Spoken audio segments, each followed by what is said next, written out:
8 लोगों की तनशियान exploration team Borneo के घने युआन शिकोंगलिन प्राचीन जंगल से होकर गुजर रही थी।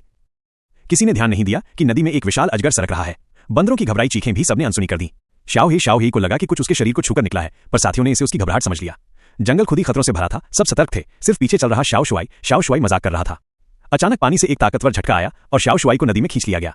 हे मेई को पहले लगा कि ये उसकी शरारत है, पर बहुत देर तक जवाब न मिलने पर सब घबरा गए। कियांगे ने जल्दी से सैटेलाइट फोन से अपने दोस्त लाओ तो से संपर्क किया। उसने कहा कि 5 घंटे बाद वो नीचे की धारा पर मिल सकता है, लेकिन तब तक टीम को पैदल चलना होगा। रास्ते में नई मुसीबतें शुरू हो गईं।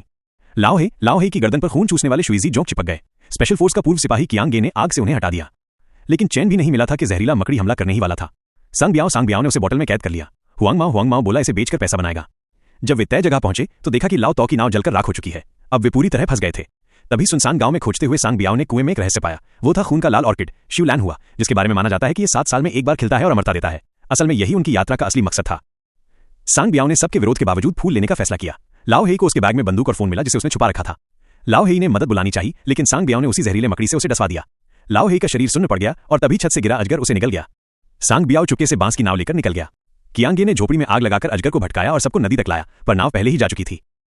शाओ मेई ने जंगल से होकर जाने का सुझाव दिया। रास्ते में वे गुफा में गिरे। हुआंग माओ की मौत हो गई और शाओ हे एक सांप से भागते हुए बिछड़ गया।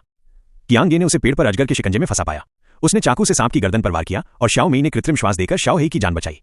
इधर सांग बियाओ फूलों वाली जगह पहुंचा, जो दरअसल सांपों का बसेरा था। वहीं बाकी लोग भी पहुंच गए।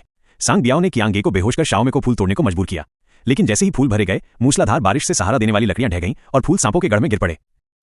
सांग बियाओ उन्हें लेने कूदा, पर उसी मकड़ी ने उसे काट लिया। उसका शरीर तुरंत अकड़ गया और वह मर पड़ा। अंत में कियांगे, शाओ मेई, हे में और शाओ हे एक छोड़ी हुई नाव ढूंढने में सफल हुए और इस